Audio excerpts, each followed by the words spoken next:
圭介です。みんなにこのレンズの楽しさを知ってほしいと、そういうレンズ今回レビューさせていただきます。こちら、フォークトレンダー 40mm F1.4 シングルコートのレンズレビューさせていただきます。これね、僕のチャンネルをね、昔から見てくださってる方は前にもうほんと2年前3年前ぐらいかな、レビューしたと思うんですけども、そのレビューを覚えてくださってると思うんですが、改めて最近またこれを使ってまして、もうめちゃくちゃいいの。もう本当にこのレンズはもうみんな1回は試してみてほしいなと。こんなにちっちゃくて写りよくて、で値段が4万円ぐらいで買えるんですよ。僕は普段ソニーのカメラとかに使ってるんですけども、ソニーのカメラだとですね、だいたいレンズこのぐらいのレンズでも8万からとか、すると思うんですけども、これなんと4万円で買えると。もちろんオートフォーカスが使えなかったりとかデメリットもあるんですけども、その独特な写りとかね、こんな感じでもう写真もめちゃくちゃいい写真が撮れまして、本当に撮影するのが楽しくなるレンズです。今回は改めて昨年もたっぷり持ってきたので、このレンズのいいところ、あとおすすめの使い方みたいなところもね含めてまるっとレビューしていこうと思いますので、ぜひ最後まで見ててくれると嬉しいなと思います。早速いってみましょう。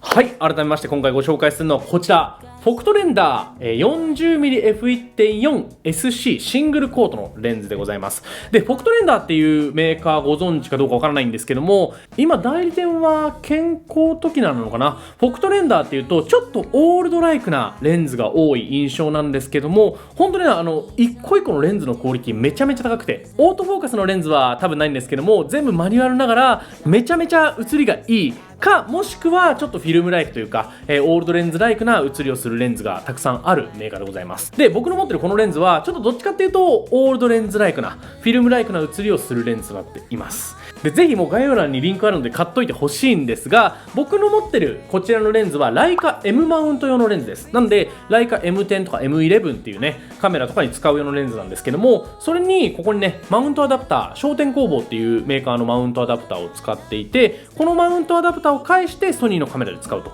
いう形をとっています。メリットは後ほどご紹介するんですけども、僕はね見た目がとにかくかっこいいので、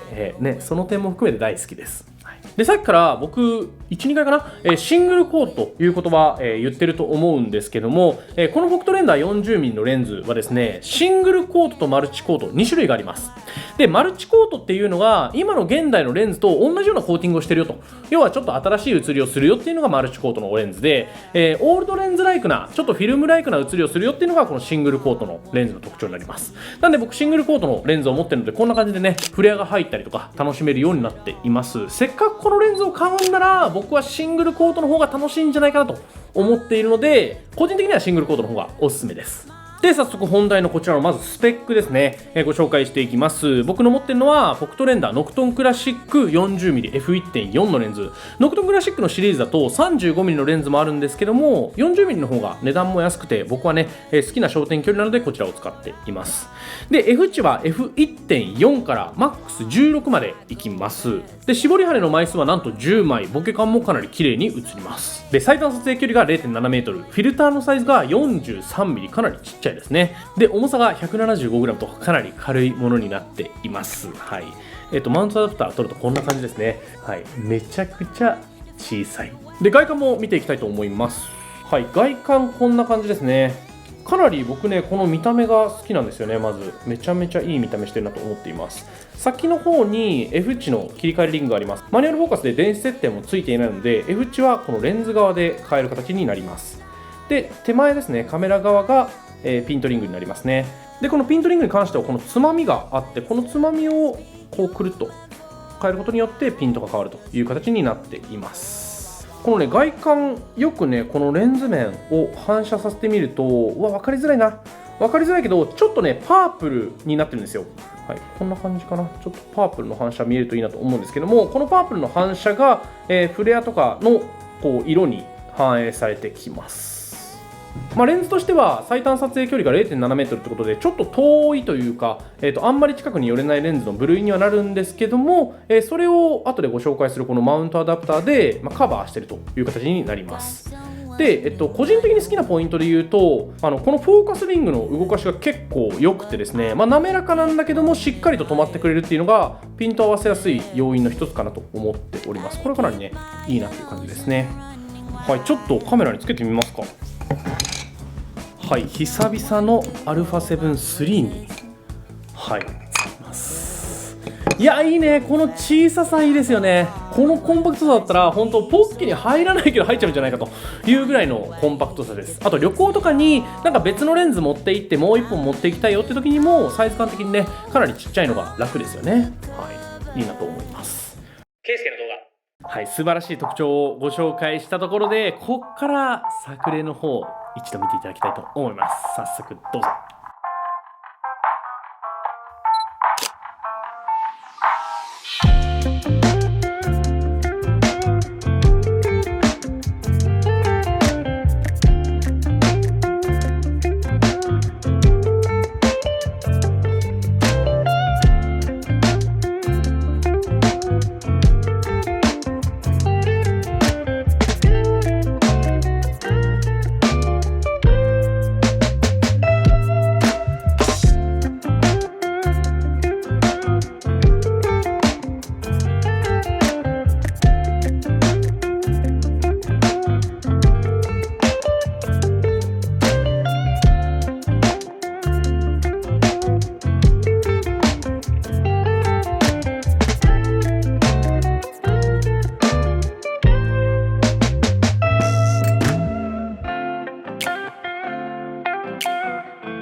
はい、いかがでしたでしょうか。このレンズ、僕大好きなのがとにかく撮ってて楽しいんですよ。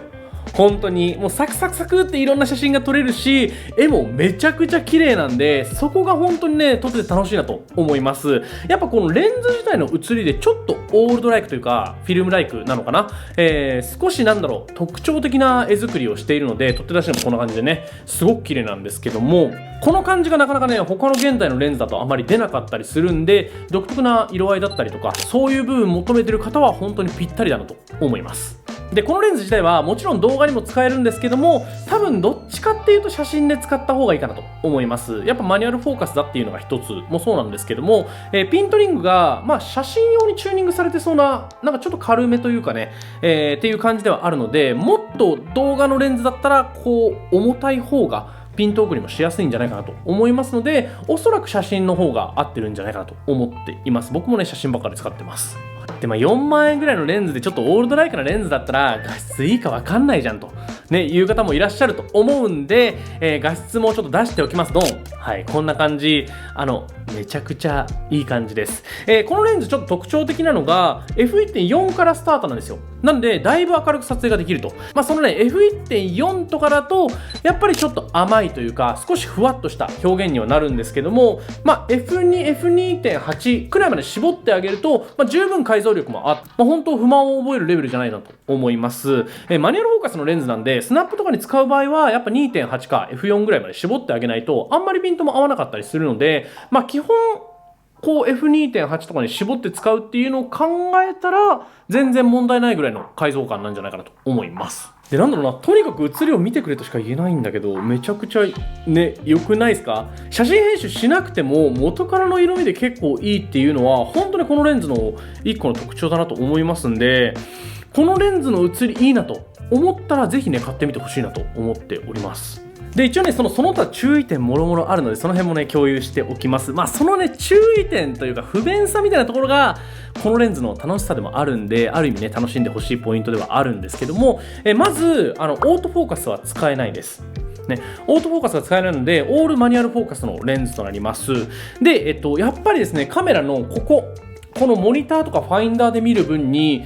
マニュアルフォーカスでピント合わせてもちゃんとピントが合ってるかっていうのがわからないんですよね、基本的には。で、そのピントが合ってるか分かんないのを含めて僕楽しいなと思うので、正直今回はピント合ってるか合ってないか分かんない、こういう写真も楽しいよねって形で楽しむんであればそのままでいいし、もしちゃんとバチコンとピント合わせたいのであれば、大体のカメラにピント拡大機能っていうのがついているので、その機能を設定してあげるといいかなと思います。僕ソニーの場合には、こんな感じでね、ピントの拡大機能をカスタムボタンに入れていて、ボタンを押すとピントが拡大されるようになっています。これでちゃんとピントを合わせて撮影するという感じで使っています。で、あと撮影時に寄れないっていうところ、これね、最短撮影距離が 0.7 メートルという形になっているのでちょっと遠いんですよね。理由としてはライカのレンズで、そもそもライカのカメラ自体がレンジファインダーって言って、特殊なね、ちょっとファインダーの合わせ方を持ってるんですけども、そのレンジファインダーの合う範囲がもうそもそもね、ちょっと近づけないみたいな、設定になっているんで、